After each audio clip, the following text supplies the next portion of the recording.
Welcome to Section 420, Talkin Yankees, the podcast. As more of the additional content, again, I promise you, again, if you're not subscribed, please do subscribe. Section 420, Talkin Yankees. You're going to get more content throughout the week. And, of course, if you want to see how lovely I look, maybe you could check me out on YouTube and there as well. Section 420, Talkin Yankees. Find me, like me, subscribe to me, and all that jazz. So, wanted to do a quick take here on Gerrit Cole. Second start of the season, and he got cuffed around a little bit by the Toronto Blue Jays, a game the Yankees lost. And, of course, gave up a pair of home runs to Vladdy Guerrero Jr., which is, nothing to be ashamed of. He's pretty much hits everybody.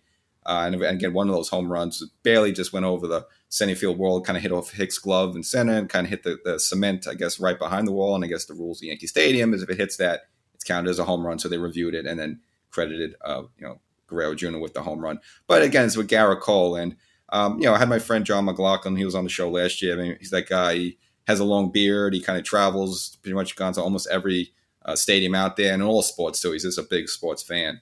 But he had an interesting take after the game yesterday, and I do want to give him credit here. So here's his take he posted on social media. Gerrit Cole is not an ace. He's the softest pitcher I have seen since Kevin Brown. The guy has never met a big moment in his life, and since they took away the spite attack, he has been average to below average and makes ridiculous excuses for his poor pitching. And, I read that a little bit and I got taken back. I was like, you know what? Yeah, he's got a good point there. And then first two starts of this season wasn't, remember the opening day one. Obviously, he blamed the whole opening pitch or whatever, the first pitch with Billy Crystal, kind of delayed him 4 minutes and he, wasn't sharp and gave up a 2-run home run to Rafael Devers and then gave up another run as well and left the, first inning 3-0. Now he settled down after that. And again, the Yankees ultimately won. But again, last night you see him, against a rival team there. We know Toronto's going to be tough. And he gets cuffed up a little bit again, a couple of home runs. One of them was, again, inches off Hicks' glove. So, was that going to make a difference or not? And I'm going to say it was a bum last night against a game the Yankees lost. So disappointed. Let's just check his line. He went 5.2 innings pitched, 4 hits, 3 earned runs, 6 strikeouts with 1 walk. So, for an ace, it's maybe not ace numbers, but I would say it's overall just the way it is this day and age.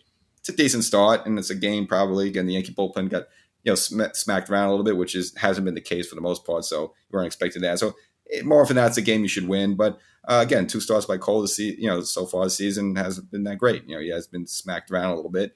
And again, just look back to last year, the whole thing with the spite attack, and just once they started, checking the substances, he had a long stretch there where he was not good at all. Again, they looked at the spin rate wasn't the same, his velocity was different.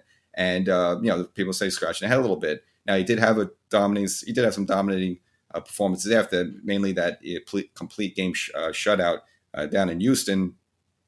So it wasn't like he didn't dominate after the whole spite attack thing, but he did not have the greatest finishes to the season. And again, ultimately lost out the American League Cy Young to Robbie Ray there. So maybe keep an eye on Cole. I think overall he'll be all right. But it was a good point by John. Cole hasn't had that demeanor. Sort of like, like CC, when he came here, was just fired up and just like a demeanor of someone like Roger Clemens. Always, it's just Cole has been a little bit like, maybe it's the whole Kermit the Frog voice that, people want to make fun of that too. But, he really hasn't been that bulldog nasty type, guy out there too often. We've seen some good starts from him, but we haven't seen him be this, nasty mad dog on the mound. Even like some pitches like a Scherzer, for example, this has like a chip. They have chips on the shoulder. Like Randy Johnson always had like a chip on his shoulder.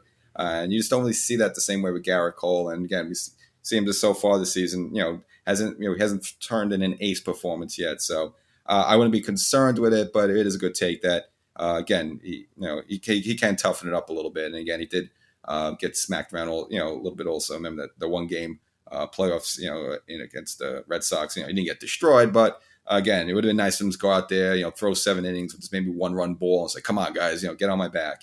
We just haven't seen that from Cole yet. So we'll hopefully, that guy shows up eventually and the Yankees can sort of get it all on roll here. So that's all I got for you today. It's just some quick thoughts on Cole. Again, if you're not ready, subscribe, Section 420 Talkin Yankees, wherever you get your podcast, wherever you listen to us right now. I'm sure you can subscribe. And then again, you can check me out on YouTube as well. I'm there.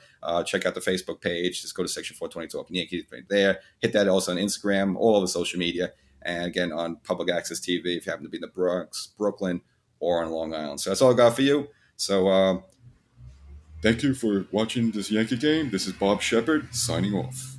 Bad impression. I'm sorry. But I had to give it a shot.